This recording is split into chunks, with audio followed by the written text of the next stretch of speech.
Bonjour ou bonsoir, selon l'heure à laquelle vous nous regardez. Je suis votre chroniqueur audio et animateur de podcast à l'ODJ Média. Je suis chargé de vous lire aujourd'hui, avec une fidélité totale et absolue, une chronique de notre rédaction. Nous explorons les défis de la citoyenneté à l'ère digitale et les tentatives de réconciliation entre la jeunesse et les urnes.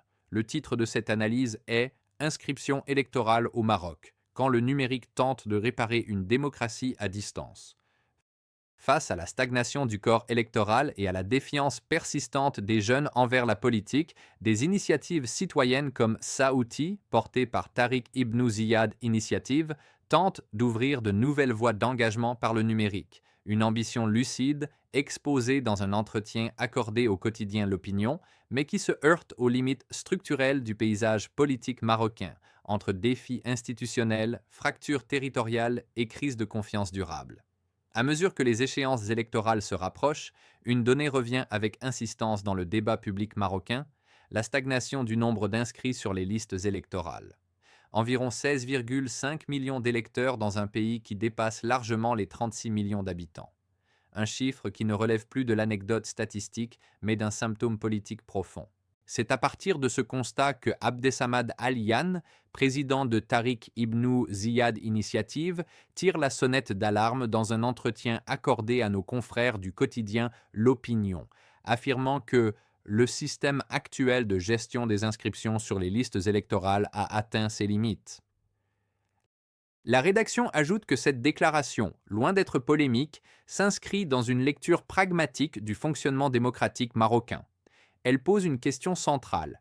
La faiblesse de la participation électorale est-elle réellement le signe d'un désintérêt citoyen ou le produit d'un système qui peine à inclure, expliquer et mobiliser? Pour Tizi, la réponse est claire. Le problème n'est pas l'absence de conscience politique, notamment chez les jeunes, mais l'empilement d'obstacles administratifs, informationnels et symboliques qui transforment l'acte civique en parcours dissuasif.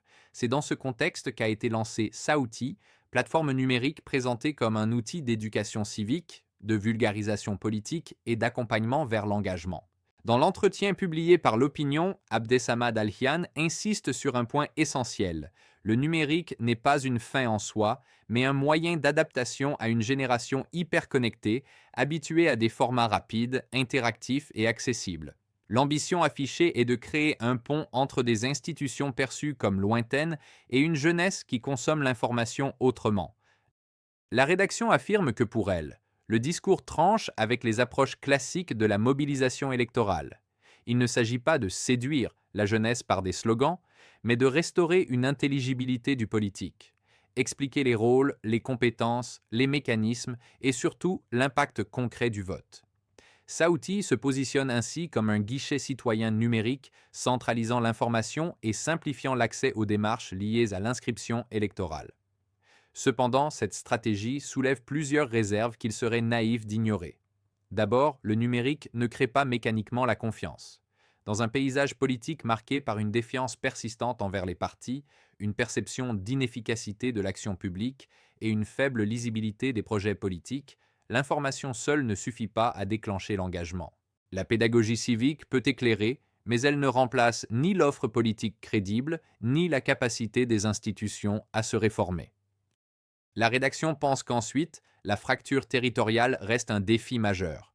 Si le numérique permet théoriquement de réduire les inégalités d'accès à l'information, il ne supprime ni les disparités de connectivité, ni les écarts de capital éducatif et civique. Dans son entretien à L'Opinion, Aliane évoque la nécessité d'une hybridation entre technologie et action de terrain. Une reconnaissance implicite d'un risque réel, celui de voir ces outils bénéficier en priorité à une élite urbaine déjà politisée, laissant de côté les périphéries et les zones rurales. La question de la neutralité politique constitue un autre point de tension. Tizi revendique une posture citoyenne, non partisane. Enfin, l'idée avancée par Tizi d'une inscription automatique sur les listes électorales liée à l'obtention de la CNIE ouvre un débat de fond. Sur le plan démocratique, l'argument est robuste. Lever les barrières administratives, garantir un droit fondamental et élargir la base électorale. Mais dans la pratique, cette réforme poserait des questions sensibles de gouvernance électorale. La rédaction conclut qu'au-delà de Saouti, L'entretien publié dans l'Opinion révèle une tension plus large, celle d'un pays où la jeunesse est à la fois massivement connectée, informée et critique, mais encore largement absente des espaces de décision. Les initiatives citoyennes numériques peuvent contribuer à réduire ce fossé, à condition de ne pas céder au solutionnisme technologique. Car la crise de la participation électorale au Maroc n'est pas d'abord une crise d'outils. C'est une crise de sens, de confiance et de représentation. Le numérique peut accompagner une refondation du lien civique, mais il ne peut s'y substituer. À ce titre, Saouti apparaît moins comme une solution clé en main que comme un révélateur, celui d'une société civile qui tente de combler les angles morts du système politique. La question demeure entière. Le paysage politique marocain est-il prêt à entendre cette interpellation citoyenne et surtout à y répondre par des réformes structurelles plutôt que par des discours d'intention?